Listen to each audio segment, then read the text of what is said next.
Hello everyone. तो जिसका था आप सभी को इंतजार, जिसके लिए था दिल बेकार प्यार, वो घड़ी आ गई है। क्योंकि मैं मयंक जैन आज से और अभी से आगाज करता हूँ सीए फाउंडेशन लॉ के फास्ट ट्रैक बैच का, जो कि भाई हमारे यूट्यूब चैनल पे फ्री ऑफ कॉस्ट होने वाला है। एक सेशन बाय सेशन में लेक्चर लूंगा और उसे अपलोड कर दूंगा अपने यूट्यूब चैनल पे, और आप सभी इसका फायदा उठा सकते हैं फ्री ऑफ कॉस्ट। अब उम्मीद करता हूँ कि आप बहुत ही अच्छे होंगे और आपकी तैयारी भी बहुत अच्छी चल रही होगी। और अगर तैयारी अच्छी चल नहीं भी रही है तो भी कोई टेंशन लेने की बात नहीं है, क्योंकि हम तैयारी को दुरुस्त करने ही तो आए हैं ये बैच लेके। तो लॉ के सब्जेक्ट की टेंशन लेने के लिए आपको अब ज़रूरत नहीं है, क्योंकि सीए फाउंडेशन लॉ अब आप मेरे साथ करेंगे। तो चलिए बैच को स्टार्ट करते हैं। उससे पहले मैं बैच के बारे में आपको जानकारी बता देता हूँ कि भाई है किस तरह का बैच। तो भाई बिजनेस लॉ स्क्रीन पर, कि भाई सीए फाउंडेशन में बिजनेस लॉ की हम जो है वो तैयारी करने वाले हैं। साथ ही साथ इस बैच में होगा क्या, आप क्या सर सारे के सारे कॉन्सेप्ट कवर कराओगे या फिर कुछ छुड़वा दोगे, क्योंकि फास्ट ट्रैक बैच बोला आपने। तो देखो, फास्ट ट्रैक बैच ज़रूर है, बट हम 100% जो है कॉन्सेप्ट का कवरेज करेंगे यहाँ पर। 100% कॉन्सेप्ट कवरेज होगा। बट क्या सर 100% कॉन्सेप्ट कवरेज होगा बट आप क्वेश्चन भी कराओगे क्या? तो हाँ, मैं क्वेश्चंस भी करवाने वाला हूँ साथ ही साथ आपको। तो यहाँ पर कॉन्सेप्ट का तो कवरेज होगा सही, बट हम क्वेश्चन की प्रैक्टिस भी करेंगे, क्योंकि क्वेश्चन की प्रैक्टिस नहीं करोगे जब तक तो मामला गड़बड़ ही रहेगा। ठीक है। तो हम जो है क्वेश्चन की प्रैक्टिस भी करेंगे। साथ ही साथ यहाँ पर मॉड्यूल आईसीआई का मॉड्यूल है, उससे फुल कवरेज होने वाली है। और बाद में थोड़े कुछ टाइम बाद मैं आपको रिवीजन वीडियोस जो है वो भी प्रोवाइड करवा दूंगा।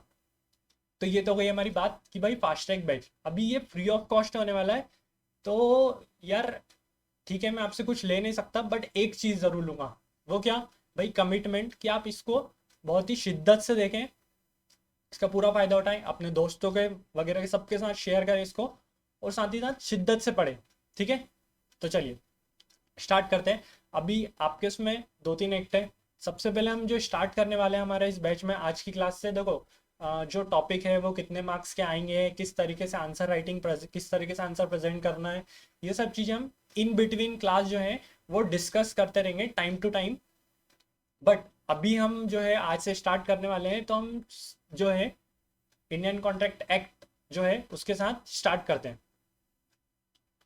तो मैं इंडियन कॉन्ट्रैक्ट एक्ट निकाल लेता हूँ, एक सेकेंड। ये हमारा इंडियन कॉन्ट्रैक्ट एक्ट।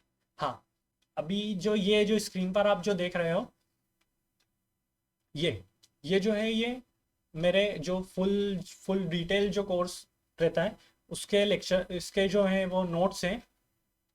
तो अभी क्या है, या तो आप वीडियो को पोस्ट कर करके ये नोट जो है वो साथ साथ प्रिपेयर कर सकते हो, या फिर आप आपकी जो भी आपके पास बुक है जो आप रेफर करते आए हो अभी तक, उसे रेफर कर सकते हो। और अगर आपको इसके नोट्स के चाहिए तो आपको जो है वो मेरे कॉन्टैक्ट डिटेल्स पे इसकी जानकारी मिल जाएगी, जो है हम पीडीएफ प्रोवाइड करवा देंगे।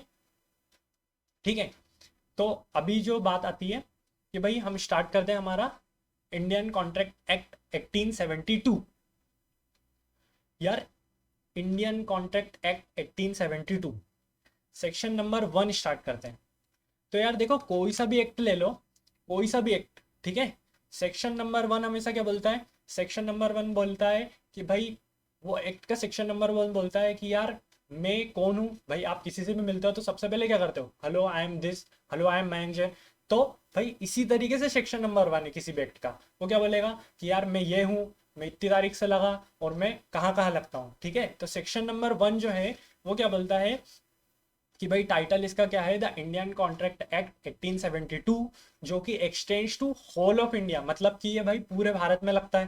पहले वो कॉन्सेप्ट आता था कि भाई इंक्लूडिंग जम्मू एंड कश्मीर, पर वो अब जो है वो हट चुका है। और अब जो है वो आर्टिकल हटाने की वजह से अब जो है एक्ट जो है extends to whole of India. अभी ये एक्ट कब आया था? तो it came into force on 1 September 1872 को। तो 1 सितंबर 1872 को ये एक्ट जो है ये भाई इन्फोर्स हुआ था। तो भाई सेक्शन नंबर 1 हमने ऐसे चुटकी बजाते से कंप्लीट कर दिया। अच्छा, चुटकी नहीं बजाई, चलो बजाते थे। तो ये चुटकी बजाते से ये जो सेक्शन नंबर 1 है वो तो खत्म हो गया। ओके। अब आगे की बात करते हैं आगे की बात करते हैं दोस्तों। तो आगे की बात, यार हम आपने हमको बता दिया मतलब क्या है द इंडियन कॉन्ट्रैक्ट एक्ट। अब यहाँ क्लास का जो फॉर्मेट रहेगा, हम यार फिजिकली तो बैठे नहीं हैं कि भाई आप मेरे सामने बैठे हो, तो वर्चुअल क्लास हो रही है। बट मान के चलना कि आप लोग जो है वो हम एक क्लासरूम में, आप मुझसे पढ़ रहे हो और साथ ही साथ क्या है कि भाई मुझे रिपीट करवाने की आदत है, ठीक है। तो हम कोरस में एकदम चीज़ों को रिपीट भी करते जाएंगे। अभी इससे रिपीट करने से क्या होगा, आप मेरे साथ साथ चीज़ों को रिपीट करोगे तो आपको तुरंत याद हो जाएगा। और बाद में उस सब्जेक्ट पे क्लास लेक्चर जो है ख़त्म होने के बाद, मान लो पूरी क्लास लॉ के अपन ने लेक्चर कंप्लीट कर लिए, उसके बाद आपको इतनी माथा बच्ची नहीं करनी पड़ेगी, समझो। इतनी इतनी मेहनत नहीं करनी पड़ेगी उस पर। वो मेरे साथ साथ ही सब्जेक्ट कंप्लीट करते चलो। तो भाई सबसे पहले जो है अपने एक्ट का नाम क्या है, द इंडियन कॉन्ट्रैक्ट एक्ट 1872। क्या नाम है उसका, द इंडियन कॉन्ट्रैक्ट एक्ट 1872। कब आया था ये, तो भाई 1 सितंबर 1872, ठीक है। 1 सितंबर 1872। ओके। अब यार बहुत इंडियन कॉन्ट्रैक्ट, इंडियन कॉन्ट्रैक्ट, अभी कॉन्ट्रैक्ट का मतलब क्या होता है, तो चलो समझते हैं। यार कॉन्ट्रैक्ट मतलब क्या, व्हाट इज अ कॉन्ट्रैक्ट। तो यार देखो, कॉन्ट्रैक्ट का मतलब क्या होता है। सपोज अब ये कौन है, ये मिस्टर ए है, इनके पास ये गाड़ी है। देखो ड्राइंग पे मत जाना, ड्राइंग में मेरे को क्या है बहुत अवार्ड मिल चुके हैं, तो ड्राइंग की टेंशन मतलब, ड्राइंग तो बहुत बढ़िया बन रही है। मिस्टर ए जो है इनके पास एक गाड़ी है, अभी मिस्टर बी जो है ये इनके दोस्त हैं, ठीक है। ये बोलते हैं यार मिस्टर ए आप मुझे ये वाली जो गाड़ी है ये बेचोगे क्या। मिस्टर ए बोलते हैं कि यार चलो एक काम करो, 5 लाख रुपए में ये गाड़ी मैं तुम्हें बेच दूंगा, ठीक है। दोनों में हो गया कि भाई 5 लाख रुपए में गाड़ी खरीदेंगे, वो 5 लाख रुपए में बेचेंगे, ठीक है। तो मिस्टर बी जो है वो ए को क्या देंगे, कैश में पैसे देंगे, कितने, 5 लाख रुपए, 5 लाख रुपए देंगे। और ये क्या चल जाएगी, मिस्टर मिस्टर ए क्या देंगे, कार देंगे। एक सेकेंड,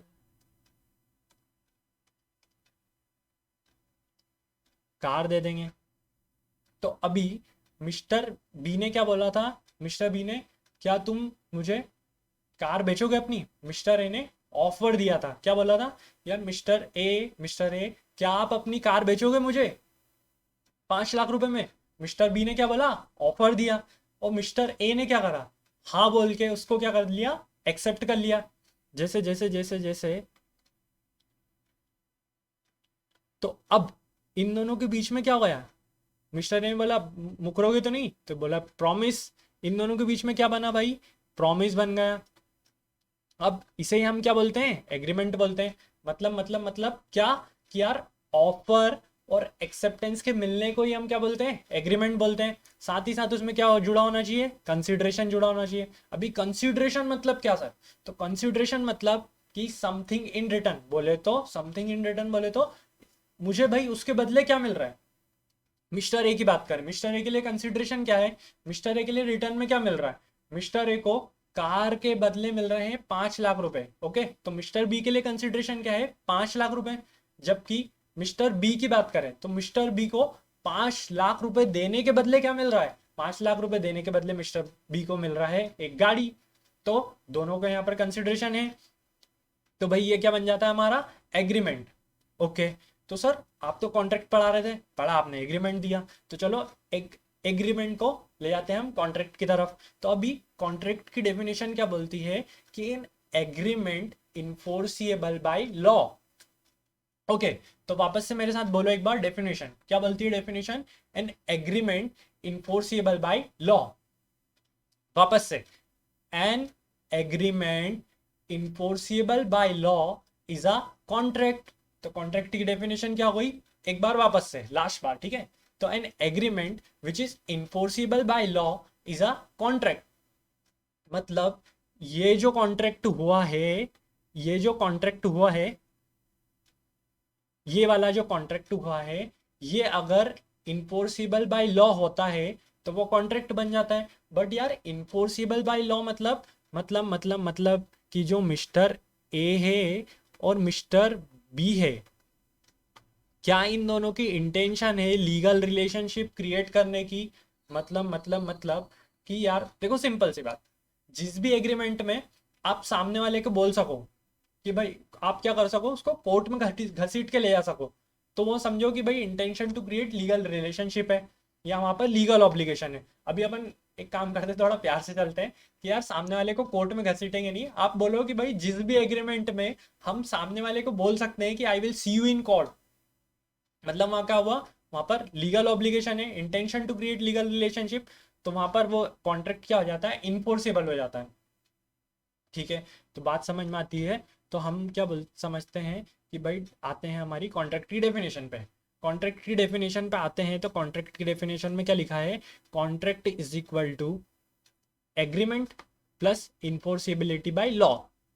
कॉन्ट्रैक्ट की डेफिनेशन में हो गया अपना कि भाई an agreement enforceable by law, मतलब एग्रीमेंट होना चाहिए और इन्फोर्सिबिलिटी बाय लॉ होना चाहिए।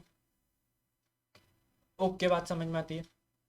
अब एग्रीमेंट का मतलब क्या होता है, तो एग्रीमेंट का मतलब होता है ऑफर प्लस एक्सेप्टेंस। ठीक है, मिस्टर मैंने भाई एसआरके से बोला कि क्या एसआरके क्या तुम मेरी मूवी में काम करोगे, तो मैंने एसआरके को क्या दिया, ऑफर दिया, क्या तुम मेरी मूवी में काम करोगे? तो एसआरके बोलता है, अपनी डेट चेक करता है कि हाँ यार यहाँ तो मैं फ्री हूँ, कर सकता हूँ। ठीक है, तो भाई मैं टीचिंग के अलावा पार्ट टाइम में क्या करता हूँ, डायरेक्शन भी करता हूँ। तो अब ठीक है, तुमको भी अगर आना है तो भाई कांटेक्ट करो। ठीक है, तो यार एसआरके बोलता है कि हाँ मैं कर लूंगा, तो उसने एक्सेप्टेंस दी, तो मैंने एसआरके को ऑफर दिया, और एसआरके क्या बोलता है, एसआरके जो है उसने अपनी एक्सेप्टेंस दे दी, उसने हाँ कर दी कि हाँ मैं तुम्हारी मूवी में काम करूंगा, तो हम दोनों के बीच में क्या हो गया, एग्रीमेंट हो गया। तो भाई एग्रीमेंट हो गया। अब ऐसा एग्रीमेंट जो कि इन्फोर्सेबल बाय लॉ है, वो क्या होता है, वो कॉन्ट्रैक्ट होता है। तो an agreement enforceable by law is a contract. Okay sir. तो अब यहाँ पर अगर भाई एस आर के मेरी मूवी में से काम करने से मना कर देता है, या वो नहीं परफॉर्म करता, एक्टिंग परफॉर्म नहीं करता, वो भाई मैंने उसको बुलाया वो आ नहीं रहा है, ठीक है, तो क्या मैं उसे शू कर सकता हूँ? तो हाँ भाई, उस मैं कोर्ट में केस कर सकता हूँ। तो हाँ, तो ये क्या हो गया, कॉन्ट्रैक्ट हो गया। अब देखो, essential elements of a contract, अभी हम डीप डाउन डेफिनेशंस में जाएंगे। और ठीक है भाई, कॉन्ट्रैक्ट होने के लिए एक तो चाहिए हमें क्या, एक तो चाहिए हमें एक एग्रीमेंट होना चाहिए, साथ ही साथ वो इन्फोर्सेबल बाय लॉ होना चाहिए, दो चीजें। तो अभी सबसे पहले हम जाते हैं एग्रीमेंट के डेफिनेशन पे। अपन ने पढ़ लिया है कि भाई ऑफर होना चाहिए प्लस एक्सेप्टेंस होना चाहिए, और भाई कंसिडरेशन होगा, तो वो क्या बन जाएगा, हमारा एग्रीमेंट बन जाएगा। और उसी एग्रीमेंट पे अगर मैंने सामने वाले को हिम्मत करके बोल दिया कि भाई आई will see you in court, तो वो क्या बन जाएगा, हमारा कॉन्ट्रैक्ट बन जाएगा, मतलब वो इन्फोर्सेबल बाय लॉ है। अभी समझते हो और कि भाई एग्रीमेंट और इन्फोर्सेबल बाय लॉ का मतलब क्या होता है। तो देखो, हाँ भाई, कोई भी लोगों को मेरी स्पीड जो है वो ज़्यादा लग रही हो तो आप कम कर सकते हो उसे यूट्यूब पर, और अगर कम लग रही हो तो उसे ज़्यादा कर सकते हो। ठीक है, तो वो it is up to you. अब एग्रीमेंट मतलब क्या, एग्रीमेंट मतलब क्या, तो एग्रीमेंट मतलब होता है, एग्रीमेंट मतलब एवरी प्रॉमिस और एवरी सेट ऑफ प्रॉमिस। ठीक है, एवरी प्रॉमिस और every set of promise forming consideration for each other, every promise and every set of promise forming consideration for each other. हमने हमारे केस में क्या देखा था, मिस्टर ए और मिस्टर बी, ठीक है, इन दोनों ने प्रॉमिस करा, मतलब ऑफर प्लस एक्सेप्टेंस हुआ, और साथ ही इनके बीच में कंसिडरेशन भी था, तो ये हम बन गया था क्या, एग्रीमेंट। और साथ ही साथ ये भाई इनकी इंटेंशन थी लीगल रिलेशनशिप क्रिएट करने की, इनके ऊपर लीगल ऑब्लिगेशन थी, तो यहाँ पर साथ ही साथ क्या हो गया था, ये कॉन्ट्रैक्ट भी बन गया था। अब आते हैं इन्फोर्सिबिलिटी बाय लॉ। तो भाई जो भी बंदा क्या कर रहा है, जो भी बंदा कर रहा है एग्रीमेंट, ओके, भाई उसकी इंटेंशन होनी चाहिए to create a legal relationship. अभी अपन दो एग्जाम्पल समझेंगे। मैं इतनी देर से भाई बोल रहा हूँ intention to create legal relationship, intention to create legal relationship, पर क्या सभी कॉन्ट्रैक्ट में intention to create legal relationship होती है? नहीं, हर कॉन्ट्रैक्ट में तो नहीं होगी। तो अपन दो एग्जाम्पल देखते हैं। ठीक है, एक में intention to create legal relationship रहेगी, एक में नहीं रहेगी। अभी जो भी एग्जांपल ले रहा हूँ मैं, ये आपके आईसीआई के स्टडी मेट के एग्जांपल्स हैं, तो ठीक है, अलग से अपन कुछ भी नहीं ले रहे हैं, क्योंकि यार आईसीआई देखो ना आपको जानता है ना मेरे को जानता है, वो जानता है अपने मॉड्यूल को, वो कॉपी चेक करेगा कहीं से, मॉड्यूल से, ठीक है। तो अभी देखते हैं एग्जाम्पल नंबर 1, जहां पर एक ए है और एक बी है, ठीक है। अरे यार ये तो वही वाला है, कार वाला एग्जाम्पल आ गया। तो देखो मिस्टर बी बोलते हैं क्या तुम कार बेचोगे मेरी क्या तुम्हारी कार बेचोगे 2 लाख रुपए में। मिस्टर ए बोलते हैं हाँ हाँ भाई साहब क्यों नहीं बेचूंगा। तो अब मिस्टर ए ने एग्री हो गए कार अपनी 2 लाख रुपए में बेचने के लिए। यहाँ पर कंसिडरेशन क्या है, ए के लिए 2 लाख रुपए, मतलब रिटर्न में उसे क्या मिल रहा है, कार के बदले क्या मिल रहा है, तो कार के बदले मिस्टर ए को मिल रहे हैं कितने लाख रुपए, बोलो बोलो बोलो 2 लाख रुपए। और साथ ही साथ मिस्टर बी को क्या मिल रहा है, तो भाई 2 लाख रुपए दे रहा है, उसके बदले उसे मिल रही है कार। तो यहाँ पर क्या intention to create legal relationship है, क्या मिस्टर बी ने पैसे दे दिए, वो मिस्टर ए बोल रहे अब तो तू जा, हो गया तेरा काम, नहीं दे रहे तेरे को कार। तो क्या भाई मिस्टर बी जा सकता है अपने हक की लड़ाई लड़ने कोर्ट में, हाँ भाई जा सकता है। या फिर मिस्टर बी जो है गाड़ी, भाई गाड़ी लेना आया, गाड़ी ली उसने, बोला लाओ टेस्ट ड्राइव करके चेक करता हूँ चला के, और भाई वो निकल गया बिना पैसे दे हुए। तो फिर क्या भाई मिस्टर ए जो है जा सकते कोर्ट में, हाँ, तो यहाँ पर intention to create legal relationship है। तो भाई इस केस में तो अपने को समझ में आता है कि ये जो एग्रीमेंट है ये इन्फोर्सेबल बाय लॉ है, मतलब ये क्या है, कॉन्ट्रैक्ट है। बट हम चलते हैं हमारे दूसरे एग्जाम्पल की तरफ। दूसरा एग्जाम्पल क्या बोलता है हमसे, दूसरा एग्जाम्पल बोलता है कि भाई फादर हैं, पिताजी, उन्होंने अपने सन को बोला, बच्चे को क्या बोला कि भाई तुझे मैं अब से 500 रुपये पॉकेट मनी दूंगा।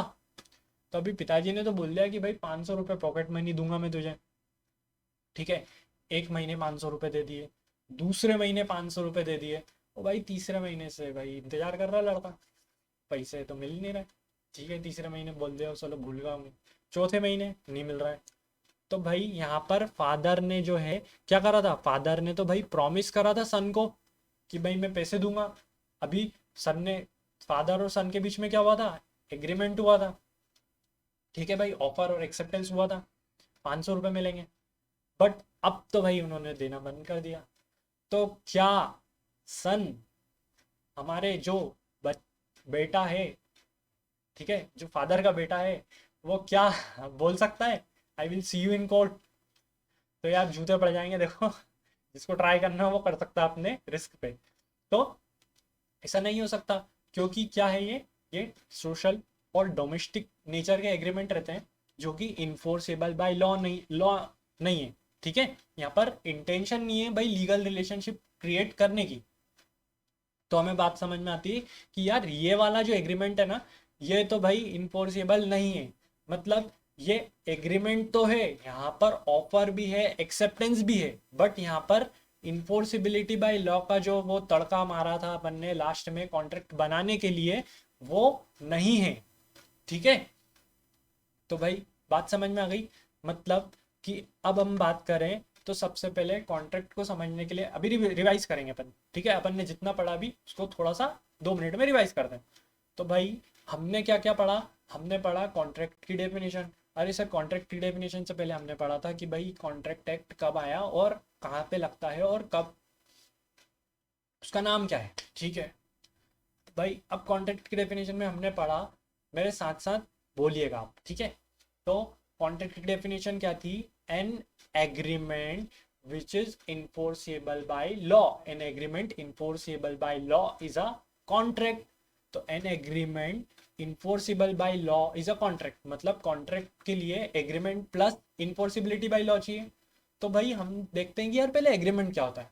तो एग्रीमेंट की डेफिनेशन में क्या पढ़ा हमने, एग्रीमेंट मतलब offer plus acceptance, offer plus acceptance. तो अभी ऑफर प्लस एक्सेप्टेंस की अगर हम बात करें, तो ऑफर प्लस एक्सेप्टेंस की बात करें तो ऑफर प्लस एक्सेप्टेंस क्या हो जाता है, हमारा एग्रीमेंट हो जाता है, ठीक है। इसकी डेफिनेशन हमने पढ़ी थी भाई, ऑफर और plus acceptance is equal to promise, ठीक है। तो हमने डेफिनेशन पढ़ी थी कि एवरी प्रॉमिस और every set of promise forming consideration for each other, consideration बोले तो समथिंग इन रिटर्न, इसके बदले मुझे क्या मिलेगा, ओके। तो भाई इसी का मतलब होता है क्या, कंसिडरेशन। तो अब कंसिडरेशन, तो अपनी डेफिनेशन क्या थी, एवरी प्रॉमिस और every set of promise forming consideration for each other is an agreement. तो अभी इस एग्रीमेंट, इस प्रॉमिस में हम क्या करेंगे, इन्फोर्सिबिलिटी बाई लॉ जोड़ देंगे, तो हमारा क्या बन जाएगा, कॉन्ट्रैक्ट। और अगर इन्फोर्सिबिलिटी बाई लॉ नहीं जुड़ पाती किसी भी कारण से, जैसे कि फादर और सन का एग्रीमेंट, बीच का एग्रीमेंट, तो फिर वो एग्रीमेंट बेचारा एग्रीमेंट ही रह जाता है। तो सर इतनी बात तो समझ में आ गई। अब हम एक काम करते हैं, आगे चलते हैं, ठीक है। ये हमारा शॉर्ट सा क्विक रिवीजन हो गया। अभी हम क्या करते हैं बात कि भाई डिफरेंस बिटवीन पढ़ते हैं एग्रीमेंट और कॉन्ट्रैक्ट के बीच में, ओके। तो भाई कॉन्ट्रैक्ट और एग्रीमेंट के बीच में डिफरेंस क्या है। अभी ये जो नोट्स जो मैं बता रहा हूँ, ये हम प्रिपेयर करते हैं हमारे जो डिटेल बेस रहता है, फुल कोर्स रहता है, उसमें हैंड रिटन नोट्स रहते हैं। अगर आपको चाहिए तो आप नॉमिनल फीस पे उसको अवेल कर सकते हैं। बाकी आप जो आपकी बुक जो है जिससे आप अभी तक पढ़ रहे हो, या मॉड्यूल ले लो, उससे भी पढ़ सकते हो, कोई प्रॉब्लम नहीं आएगी। और अगर चाहो तो भाई साथ साथ उसको लिख भी सकते हो, साथ साथ लिखते चलो, ठीक है। तो अभी हम पढ़ते हैं, हमारे अगले पॉइंट पे आते हैं भाई, डिफरेंस काय पे आते हैं, difference between agreement and contract. तो यार कॉन्ट्रैक्ट और एग्रीमेंट के बीच में डिफरेंस क्या होता है। पहला डिफरेंस अपन किसका लिखेंगे भाई, डेफिनेशन का लिखेंगे, ठीक है। तो डेफिनेशन क्या थी एग्रीमेंट की, आप सब बताओगे मुझे, ठीक है। या चलो साथ साथ बोलते हैं, ठीक है, धीरे धीरे। एग्रीमेंट मतलब एवरी प्रॉमिस, बोलो बोलो बोलो, एवरी प्रॉमिस और every set of promise, every promise and every set of promise forming consideration for each other, ठीक है, ऑफर प्लस एक्सेप्टेंस, ठीक है। तो ये क्या हो जाती है हमारी एग्रीमेंट की डेफिनेशन। और एग्रीमेंट की डेफिनेशन में आप एग्रीमेंट को क्या तड़का लगाना है अपने को, इन्फोर्सिबिलिटी बाय लॉ का, तो वो क्या बन जाता है हमारा, वो बन जाता है हमारा कॉन्ट्रैक्ट। तो agreement enforceable by law is a contract. वापस से बोलो, agreement enforceable by law is a contract. Okay sir, definition का पहला कॉन्ट्रैक्ट अपने को और मतलब भी मत है, ठीक है ना। तो रट ही नहीं रहे हम, रटेंगे भी और समझेंगे भी, ठीक है। दूसरा पॉइंट भाई, स्कोप की बात करते हैं यहाँ पर, कि स्कोप स्कोप स्कोप स्कोप, ये रहा स्कोप। तो यार एग्रीमेंट का जो स्कोप रहता है वो वाइडर रहता है, ठीक है। कैसे सर वाइडर रहता है, भाई जो एग्रीमेंट है वो इंक्लूड करता है, किस तरह का एग्रीमेंट, जो मिस्टर ए ने मिस्टर बी को कार बेचने वाला एग्रीमेंट करा था, जहां पर लीगल रिलेशनशिप क्रिएट हुई थी, वो वाला एग्रीमेंट भी इंक्लूड करता है एग्रीमेंट तो। और साथ ही साथ फादर ने जो सन के बीच में एग्रीमेंट हुआ था, वो भी एग्रीमेंट एग्रीमेंट इंक्लूड करता है। मतलब कि वो लीगल ऑब्लिगेशन वाला एग्रीमेंट भी एग्रीमेंट इंक्लूड करता है, और साथ ही साथ वो सोशल या डोमेस्टिक नेचर का एग्रीमेंट भी भाई एग्रीमेंट इंक्लूड करता है। तो एग्रीमेंट टर्म जो है वो वाइडर है। बट अगर हम जाएंगे कॉन्ट्रैक्ट के तरफ, तो कॉन्ट्रैक्ट जो है वो नैरो सेंस में यूज होता है। क्यों नैरो सेंस में यूज होता है, कि भाई यहाँ पर हम सिर्फ बात करेंगे किसकी, वही वही वही वही वही एग्रीमेंट की, वही एग्रीमेंट की, कौन सा एग्रीमेंट की, वही एग्रीमेंट की ठीक है। तो वही एग्रीमेंट कौन सा एग्रीमेंट है, जहां पर इन जो एग्रीमेंट जो कि इन्फोर्सेबल बाय लॉ है। तो अभी उसी एग्रीमेंट की बात करेंगे जो इन्फोर्सेबल बाय लॉ है। तो अब हम डिफरेंस पढ़ते हैं सेकंड वाला, चलो। It is a wider term including both legal and social agreement. तो यहाँ पर हम वो लीगल एग्रीमेंट कार बेचने वाला, साथ ही सोशल एग्रीमेंट जो कि क्या कर रहा था, फादर और सन ने करा था, वो दोनों इंक्लूड करते हैं। या सोशल एग्रीमेंट का एक और एग्जांपल, आपने आपके फ्रेंड से पूछा क्या तुम मेरे बर्थडे पार्टी में आओगे, और भाई फ्रेंड जो है अगले दिन बर्थडे पार्टी में नहीं आया, और फिर क्या करोगे, आप उसको कोर्ट में घसीट के ले जाओगे, ऐसा नहीं करते ना, दोस्त है। तो भाई आते हैं हमारा कॉन्ट्रैक्ट वाले पॉइंट पे। It is used in a narrow sense with the specification that contract is only legally enforceable agreement. तो भाई कॉन्ट्रैक्ट तो लीगली इन्फोर्सेबल एग्रीमेंट होता है। तो भाई थर्ड पॉइंट भी हमें समझ में आता है। अभी एग्रीमेंट की बात करें तो एग्रीमेंट जो है उसमें क्या लिखा है, it may not create legal obligation. भाई एग्रीमेंट में लिखा है इट मे नॉट, मतलब वो भाई कर भी सकता है नहीं भी कर सकता है। जरूरी नहीं है कि भाई वो लीगल ऑब्लिगेशन क्रिएट करेगा, क्योंकि एग्रीमेंट जब लीगल ऑब्लिगेशन क्रिएट करेगा तो वो क्या बन जाता है हमारा, लीगल एग्रीमेंट बोल दो उसे, या फिर कॉन्ट्रैक्ट बोल दो, तो हम क्या बोलेंगे, कॉन्ट्रैक्ट बोलेंगे। एन एग्रीमेंट, तो भाई जब जब ये एग्रीमेंट हमेशा लीगल ऑब्लिगेशन क्रिएट नहीं करेगा तो सामने वाली पार्टी जो रहती है उनको राइट नहीं आते कि भाई मैं तुम्हें कोर्ट में घसीट के ले चलूँ, ठीक है, या मैं ये तुम्हारे से ये ऑब्लिगेशन जो है ये तुम्हारी ये करवा सकूँ, ठीक है। जबकि यहाँ पर कॉन्ट्रैक्ट में जो है लीगल ऑब्लिगेशन क्रिएट होती है, तो यहाँ पर पार्टीज के पास जो है, जो पार्टीज टू द कॉन्ट्रैक्ट रहती हैं, उनके पास राइट आ जाते हैं। कैसे राइट, कि यार अगर भाई पहला राइट तो कि यार ये जैसे मैंने कार परचेज करी तो मुझे कार मिलनी चाहिए, मैं 2 लाख रुपए दिए, ठीक है, नहीं देता तो हमारे पास क्या रेमेडी है, हमारे पास रेमेडी है कि हम जो है हमारे कानून व्यवस्था, कानून के पास जाएंगे, अदालत में जाएंगे और काम हो जाएगा। आते हैं हम लास्ट वाले पॉइंट पे। हमने यार इतना एग्रीमेंट एग्रीमेंट कर लिया, इतना कॉन्ट्रैक्ट कॉन्ट्रैक्ट कर लिया, बट अब हमें बात समझ में आती है कि वही जो जो एग्रीमेंट जो बच्चा रहता है वो बड़ा बनता है, ठीक है, ठीक है। तो अब वो बच्चा जो है वो बड़ा होगा तो वो क्या बन जाएगा, तो मतलब वो एग्रीमेंट जो बड़ा होगा तो वो क्या बन जाएगा, कॉन्ट्रैक्ट।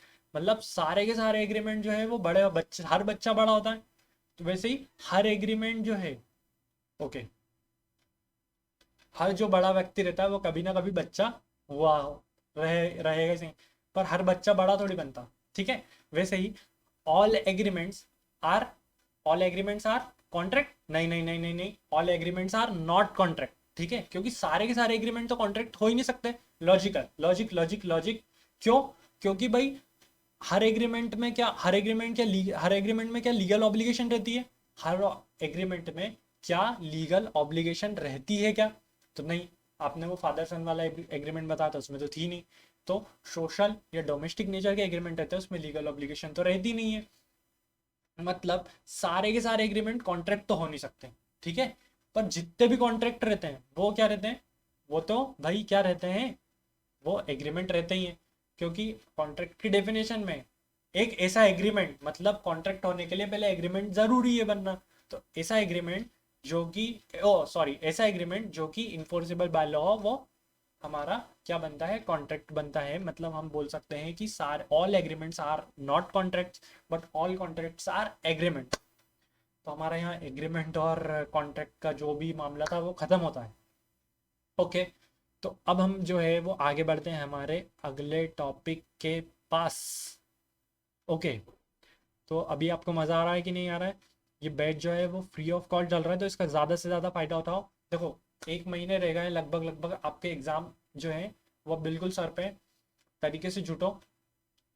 कोई भी डाउट आता है तो भाई मुझसे पूछो, कोई प्रॉब्लम नहीं है। डिस्क्रिप्शन में मेरा कॉन्टैक्ट नंबर आपको मिल जाएगा, ओके। तो हम अगला टॉपिक पढ़ते हैं। अगला टॉपिक क्या बोलता है कि essential of a valid contract, मतलब कि एक वैलिड कॉन्ट्रैक्ट के लिए क्या क्या चीज़ें होनी ज़रूरी है, उस कॉन्ट्रैक्ट में क्या क्या चीज़ें ज़रूरी होनी चाहिए। कॉन्ट्रैक्ट की डेफिनेशन क्या थी, कॉन्ट्रैक्ट की डेफिनेशन वापस से एक बार और बोलेंगे, लास्ट टाइम बोलेंगे, ठीक है, आज की क्लास में। तो देखो, N agreement enforceable by law is a contract, okay sir. अभी आप देखो, जो भी मैं रिवाइज करवा रहा हूँ बार बार, उससे फ़ायदा ये होगा कि जो लैंग्वेज है ये आपकी ज़बान पे आ जाएगी, तो बाद में इसे आपको भाई टाइम नहीं लगाना पड़ेगा कि भाई चीज़ों को आप याद कर रहे हो। ये ऑटोमेटिकली क्लास के साथ अपन इतने टाइम क्यूमुलेटिव रिवीजन करेंगे हम यहाँ पर साथ साथ, तो आपको चीज़ें बिल्कुल एकदम कंठस्थ हो जाएंगी, ठीक है। तो यार अब आते हैं इसेंशियल्स ऑफ वैलिड कॉन्ट्रैक्ट। तो यहाँ पर क्या हुआ, सेक्शन 10 ने भाई कुछ सारी चीज़ें दी, जिसमें उसने बताया 6 चीज़ों कि भाई ये 6 चीज़ें जो, सॉरी 6 चीज़ें 6 चीज़ें जो है वो होनी चाहिए एग्रीमेंट में, ताकि ये कॉन्ट्रैक्ट जो है वो वैलिड हो सके। ठीक है, तो ये चीजें 6 चीजों का होना जरूरी है, बट कुछ चीजें रह गई, तो वो सेक्शन 10 नहीं बताया तो हम उसको, पर वो चीजें होना कंपलसरी है उस कॉन्ट्रैक्ट में, कॉन्ट्रैक्ट को वैलिड होने के लिए, तो वो चीजें भी हम पढ़ाएंगे। मतलब कि कुछ इसेंशियल्स जो दे रखे हैं वो सेक्शन नंबर 10 में दे रखे हैं, ठीक है, और कुछ जो इसेंशियल्स हैं वो सेक्शन नंबर 10 कवर नहीं करता, पर वो है, तो एक तरह के इसेंशियल्स हैं जो कि सेक्शन नंबर 10 कवर कर सकता है, और नॉट गिवन बाय सेक्शन 10 वाले भी इसेंशियल हैं। सबसे पहले हम कौन से पढ़ेंगे, तो सबसे पहले हम पढ़ेंगे जो कि सेक्शन 10 ने नहीं दिए, ठीक है, नहीं दिए, सेक्शन 10 में कवर नहीं है। तो अभी सेक्शन नंबर 10 में कौन से इसेंशियल्स कवर नहीं है, तो भाई मैं बात कर रहा हूँ ये वाले इसेंशियल्स की, ये वाले, ये, ठीक है। तो अभी कॉन्ट्रैक्ट में एंटर होने के लिए सबसे पहले बताओ किन की रिक्वायरमेंट, किस चीज की रिक्वायरमेंट है भाई, दो बंदों की रिक्वायरमेंट है, पार्टीज की रिक्वायरमेंट है, तो एटलीस्ट 2 पार्टीज तो होनी चाहिए। क्या मैं ऐसा कर सकता हूँ, मयंक तुम मेरी कार खरीदोगे, हाँ मैं खरीदूंगा, तो ऐसा हो सकता है क्या, मैं खुद से कॉन्ट्रैक्ट कर सकता हूँ, नहीं, तो भाई एटलीस्ट 2 पार्टीज तो होनी चाहिए कॉन्ट्रैक्ट में, तो यार 2 पार्टी होनी चाहिए। एक पार्टी क्या करेगी, ऑफर देगी, और एक पार्टी एक्सेप्ट करेगी, ठीक है। अभी ये पार्टीज भी क्या, मतलब मिस्टर ए बोल रहा है क्या तुम मेरी गाड़ी खरीदोगे, तो मिस्टर ए क्या हो गया, जो ऑफर दे रहा है, और मिस्टर बी ने बोला हाँ खरीदूंगा, तो मिस्टर बी क्या हो गया, एक्सेप्टेंस दे रहा है अपनी, ठीक है, बात समझ में आती है। अभी क्या भाई, उसके लिए इंसान होना ही जरूरी है, नेचुरल पर्सन होना ही जरूरी है क्या पार्टीज के लिए, तो हाँ सर ऐसा तो लग रहा है बिल्कुल दिमाग, मतलब आपके एग्जाम्पल वगैरह और अपन ने कुछ ऐसा पढ़ा है। तो क्या अगर मैं अपना एक इंश्योरेंस करवाता हूँ भाई LIC से, ठीक है, LIC से, तो अभी कॉन्ट्रैक्ट यहाँ पर किन के बीच में हुआ, LIC और मेरे बीच में, तो यार LIC क्या है, आर्टिफिशियल पर्सन है, तो हाँ कॉन्ट्रैक्ट में या तो भाई वो पार्टी जो है वो आर्टिफिशियल पर्सन भी हो सकती है और नेचुरल पर्सन भी हो सकती है, कोई भी, ठीक है, मैं कंपनी के साथ एग्रीमेंट भी कर सकता हूँ, यार मैं आपकी क्लास ले रहा हूँ, यहाँ पर मेरे पास जियो फाइबर लगा है, ठीक है, तो वो जियो फाइबर तो मैंने जियो कंपनी से क्या करा है, एग्रीमेंट करा, तो वो एग्रीमेंट के या कॉन्ट्रैक्ट जो है वो किसके बीच में है, वो जियो और हमारे बीच में, तो समझ में आती है बात कि भाई वो नेचुरल पर्सन भी हो सकता है, वो आर्टिफिशियल पर्सन भी हो सकता है। तो यहाँ पर अब आते हैं हमारे नोट्स पर, नोट्स जो हैं उसमें हमने बनाए हैं बहुत ही बढ़िया बढ़िया डायग्राम, ठीक है। तो अब बात करते हैं, देखो सेक्शन नंबर 10 में नहीं दिए गए हुए इसेंशियल्स पढ़ रहे हैं हम, ओके, तो 2 पार्टीज मतलब कि एटलीस्ट 2 पार्टीज जो हैं यहाँ पर होनी चाहिए, 2 पार्टीज, पहली पार्टी कौन होगी जो कि ऑफर दे रही है, मैंने बताया था आपको, तो यहाँ पर पहली पार्टी कौन है, party making the offer, party making the offer, और दूसरी पार्टी कौन है, दूसरी पार्टी कौन है जो एक्सेप्ट करेगी, तो दूसरी पार्टी टू द कॉन्ट्रैक्ट जो है पार्टी एक्सेप्टिंग द ऑफर, तो यहाँ पर 2 पार्टी तो एटलीस्ट होनी चाहिए कॉन्ट्रैक्ट में, ओके। अभी ये जो पर्सन है ये कौन हो सकते हैं, ये जो 2 पार्टीज हैं ये क्या हो सकती है, या तो ये होंगी या तो ये होंगी, हम ले लेते हैं हाइलाइटर, तो ओके, तो या तो ये होंगी नेचुरल पर्सन, मतलब कि इंसान, जिसे हम बोलते हैं इंसान मनुष्य ठीक है, या जेठालाल बोल लो या फिर भिड़े बोल लो, इनके बीच में कॉन्ट्रैक्ट होगा, ठीक है, तो ये कॉन्ट्रैक्ट होगा, या फिर या फिर क्या होगा, ये आर्टिफिशियल पर्सन भी हो सकते हैं, जो कि भाई कंपनी हो सकती है या फर्म हो सकती है, ठीक है, इतनी बात समझ में आती है हमको क्या, ओके सर। अभी हमने पढ़ा था कि भाई कॉन्ट्रैक्ट में बहुत ही इसेंशियल है, क्या इसेंशियल है, intention to create legal relationship, तो यहाँ पर आता है सेकंड वाला हमारा इसेंशियल जो कि सेक्शन 10 में नहीं दिया गया है, वो पढ़ रहे हैं हम, party must intend to create legal obligation, मतलब यहाँ पर पार्टीज का इंटेंशन होना चाहिए लीगल रिलेशनशिप क्रिएट करने का, हाँ सर ये तो हमने बहुत अच्छे से समझा है कि भाई किस किस चीज में, I will see you in court, ठीक है, तो parties must intend to create legal obligation. अभी यहाँ पर सोशल और डोमेस्टिक तरह के जो एग्रीमेंट रहते हैं वो, भाई अभी आप सोचो डोमेस्टिक एग्रीमेंट देखा था हमने भाई, फादर ने सन से एक एग्रीमेंट करा, ठीक है, वो यहाँ पर वो क्या होते हैं, इन्फोर्सिबल होते नहीं है। तो वो जो सेकंड इसेंशियल है जो हम पढ़ रहे हैं वो लैग कर जाएगा उसमें, ठीक है, तो वो वैलिड कॉन्ट्रैक्ट रहेगा नहीं। अभी हम एग्जांपल देखते हैं जो कि मॉड्यूल में दे रखा है। मॉड्यूल में क्या दे रखा है, बेल्फर वर्सेस बेल्फर केस। क्या कि हस्बैंड जो है उसने क्या करा, एक एग्रीमेंट करा वाइफ के साथ, मतलब बोला कि यार मैं तुम्हें जो है हर महीने 30 पाउंड दूंगा, हर महीने दूंगा, ठीक है।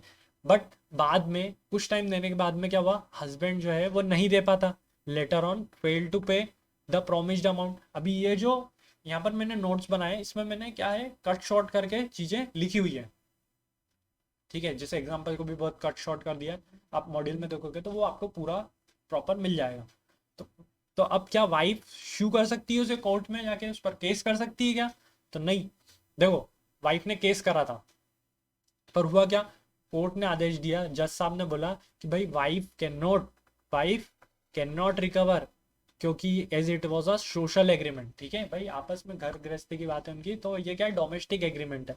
तो यहाँ पर जो है वो जो है वाइफ जो है वो रिकवर नहीं कर सकती उससे, हस्बैंड से अमाउंट, क्योंकि यहाँ पर क्या है, यहाँ पर intention to create legal relationship नहीं है। और intention to create legal relationship जो है वो हमारा दूसरा इजेंशियल है एक वैलिड कॉन्ट्रैक्ट होने के लिए, ठीक है। तो हम बढ़ते हैं हमारे तीसरे पॉइंट की तरफ। पहला पॉइंट क्या था हमारा, कि भाई कम से कम दो पार्टीज तो होनी चाहिए, कम से कम दो पार्टीज तो होनी चाहिए। तो टू पार्टीज, सबसे पहला पॉइंट क्या था हमारा, टू पार्टीज। सेकेंड वाला पॉइंट क्या था, intention to create legal obligation, legal relationship. तीसरा वाला पॉइंट क्या था हमारा, अभी पढ़ा ही नहीं हमने, पढ़ेंगे तो भाई other formalities to be complied with in certain cases. तो अभी ना बहुत सारे तरीके के कॉन्ट्रैक्ट रहते हैं, अभी बहुत सारे तरीके के कॉन्ट्रैक्ट रहते हैं, तो उनमें कुछ कुछ कॉन्ट्रैक्ट में ना कुछ कुछ हमें अलग अलग चीजें करनी पड़ती है, जैसे जैसे जैसे भाई किस किस तरीके में अलग अलग फॉर्मेलिटीज की रिक्वायरमेंट रहती है। जैसे कि अगर मैं गया प्लॉट खरीदने या फिर मैं गया एक घर खरीदने, अभी घर खरीदता हूँ तो मुझे जो है वो भाई हमारे लॉ के हिसाब से रजिस्ट्रेशन कराना पड़ता है, रजिस्ट्री करवानी पड़ती है, ठीक है। तो भाई इमूवेबल प्रॉपर्टी के लिए रजिस्ट्रेशन होता है। वैसे ही अगर मैं कॉन्ट्रैक्ट इंश्योरेंस का कॉन्ट्रैक्ट कर रहा हूँ तो भाई स्पेसिफिकली बताया गया है कि जो भी अगर आप इंश्योरेंस का कॉन्ट्रैक्ट करते हो तो आपको क्या करना पड़ेगा, आपको जो है वो जो कॉन्ट्रैक्ट है वो राइटिंग में करना पड़ेगा, मतलब वो राइटिंग में होना चाहिए तो ही हम उसे इन्फोर्सेबल मानेंगे। तो कुछ कुछ केसेस में बता दिया गया है कि भाई ये कॉन्ट्रैक्ट किस तरीके से होना है, वो किस फॉर्मेलिटीज होनी चाहिए उस कॉन्ट्रैक्ट में, तो वो आपके कॉन्ट्रैक्ट में होनी चाहिए। जैसे कि अगर मैं चेक की बात करूं तो चेक पे साइन होना चाहिए, नहीं तो वो आपको टाटा बाय बाय कर देंगे बैंक वाले, ठीक है। तो हमारा हो गया थर्ड में कि other formalities to be complied with in certain cases.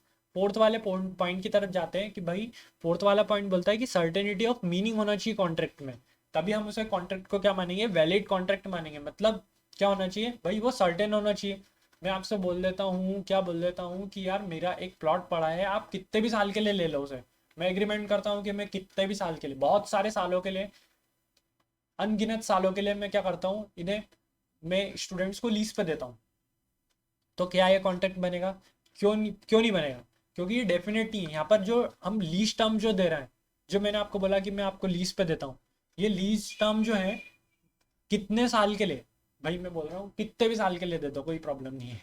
तो वो जो कितने भी साल के लिए दे दो वो यहाँ पर दिक्कत दे रहा है, क्या मतलब वो डेफिनेट होना चाहिए। वैसे ही भाई अपन आते हैं ऐसे एक एग्जांपल पे, A agree to sell 100 tons of oil. भाई 100 टन्स ऑफ ऑयल, ये क्या बात हुई, एक डेफिनेट होना चाहिए। भाई आप क्या करोगे कि यार मुझे 100 लीटर तेल चाहिए, ठीक है, डेफिनेट बात करता हूँ। पर ये कौन सी बात कर रहे हो आप, तो क्या होना चाहिए, एग्रीमेंट जो है वो क्या होना चाहिए, must be certain and not वैग और इनडेफिनिट, ठीक है, बात समझ में आती है। तो हमारा चौथा इसेंशियल भी कंप्लीट हो गया। तो अभी हमने चौथा इसेंशियल भी कंप्लीट कर लिया, और पांचवा इसेंशियल जो है वो आता है पॉसिबिलिटी ऑफ परफॉर्मेंस वाला। पॉसिबिलिटी ऑफ परफॉर्मेंस वाला मतलब कि तू हाँ कर दे और मैं तेरे लिए चांद तारे भी तोड़ के ले आऊंगा, ये वाले एग्रीमेंट जो है वो वैलिड, ये वाले कॉन्ट्रैक्ट जो है वो वैलिड कॉन्ट्रैक्ट की कैटेगरी में नहीं आते। मतलब कि भाई जो परफॉर्मेंस है वो पॉसिबल होना चाहिए, ठीक है, तो ऐसे कॉन्ट्रैक्ट को हम क्या बोलेंगे, वैलिड कॉन्ट्रैक्ट। तो फिफ्थ वाला पॉइंट देखो, possibility of performance. Possibility of performance क्या है यहाँ पर, the terms of agreement should be capable of performance. तो यहाँ पर जो भाई एग्रीमेंट में लिखा हुआ है वो एटलीस्ट परफॉर्म करने उसकी पॉसिबिलिटी तो हो। मतलब बोलता है कि यार मैं तुमको 1 लाख रुपए दूंगा और तुमने जादू से मुझे क्या कर दिया, भाई खजाना ढूंढ के दे दिया, क्या ये पॉसिबल है? तो नहीं है पॉसिबल। भाई जो भी टर्म्स लिखी है वो एटलीस्ट भाई कैपेबल ऑफ परफॉर्मेंस जो है वो होनी चाहिए। तुम हाँ कर दो, मैं तुम्हारे लिए चांद तारे तोड़ के ले आऊंगा, ये भाई ये प्रैक्टिकली पॉसिबल नहीं है जो आप बोल रहे हो। ठीक है, तो ऐसे एग्रीमेंट नहीं होने चाहिए। An agreement to do an act impossible in itself can not be enforce. भाई जब वो प्रैक्टिकली पॉसिबल है ही नहीं तो आप उसको इन्फोर्स भी नहीं करा सकते। ठीक है, तो ऐसे क्या होना चाहिए, जो फिफ्थ इसेंशियल है हमारा वो क्या है, पॉसिबिलिटी ऑफ परफॉर्मेंस होना चाहिए एक वैलिड कॉन्ट्रैक्ट के लिए।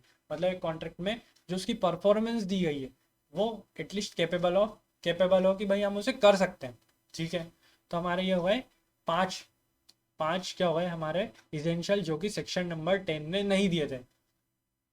तो हमने हमारा कौन सा वाला पोर्शन कंप्लीट कर लिया है, हमने हमारा ये वाला पोर्शन जो है वो कंप्लीट कर लिया है, ये वाला ये वाला ये वाला। अभी हमारे पास बचे हैं सेक्शन नंबर 10 में दिए गए जो कि 6 एसेंशियल्स हैं, वो हम देखेंगे हमारी कल की क्लास में। पर उसके जाने से पहले एक बार हम इसेंशियल कर रिवाइज कर लेते हैं कि कितने इसेंशियल थे। तो भाई सबसे पहले तो क्या होनी चाहिए, एटलीस्ट 2 पार्टी, क्योंकि हम खुद से जो है वो तो कर ही नहीं सकते। साथ ही साथ भाई इंटेंशन टू क्रिएट होना चाहिए, लीगल रिलेशनशिप, फिर देन होना चाहिए कि भाई फुलफिलमेंट ऑफ सर्टेन फॉर्मेलिटीज, मतलब कि वो जो फॉर्मेलिटीज दी गई है वो other formalities to be complied with. Then होता है अपना कि भाई सर्टेन होना चाहिए, एग्रीमेंट जो है वो सर्टेन होना चाहिए, इंडेफिनिट ईयर्स के लिए नहीं होना, इंडेफिनिट नहीं होना चाहिए, वेग नहीं होना चाहिए, सर्टेन होना चाहिए। देन उसके बाद था कि भाई चांद ताड़े तोड़ने वाला एग्रीमेंट वाली बात नहीं होनी चाहिए, पॉसिबिलिटी ऑफ परफॉर्मेंस की बात थी वो होनी चाहिए। तो अब यहाँ पर अगर आपको, हाँ ठीक है, ये तो हमने रिवीजन कर ही रहा है। साथ ही साथ आप मुझे इंस्टाग्राम पर भी फॉलो कर सकते हैं जहाँ पर मैं भाई शॉर्ट रील्स के फॉर्म में जो है आपकी लॉ की रिवीजन वीडियोस अपलोड कर रहा हूँ, ताकि आप जो है वो वहाँ पर स्क्रॉल भी करते जाओगे और आपका रिवीजन भी होता जाएगा। इस तरह का कॉन्सेप्ट है, तो आप वहाँ से भी जो है इनको बहुत ही कम टाइम में रिवाइज कर सकते हो छोटे छोटे वीडियोज में। तो अभी हमने क्या क्या पढ़ लिया है भाई, हमने पढ़ लिया है कि कॉन्ट्रैक्ट क्या होता है, फिर हमने एग्रीमेंट और कॉन्ट्रैक्ट के बीच में डिफरेंस पढ़ा, देन हमने essentials of valid contract, essentials of valid contract पढ़े। अभी इसेंशियल ऑफ वैलिड कॉन्ट्रैक्ट में भी हमने सिर्फ 5 पढ़े जो कि सेक्शन 10 ने हमें नहीं दिए। अभी हम सेक्शन 10 वाले इसेंशियल्स पढ़ेंगे। वो कब पढ़ेंगे, तो वो हम पढ़ेंगे कब, कल, कल की क्लास में। तो अभी आज के लिए दोस्तों इतना ही, मिलते हैं हम कल, तब तक के लिए बाय बाय। और भाई चैनल को लाइक, सब्सक्राइब और करना वगैरह सब, शेयर वगैरह सब कर देना, ठीक है।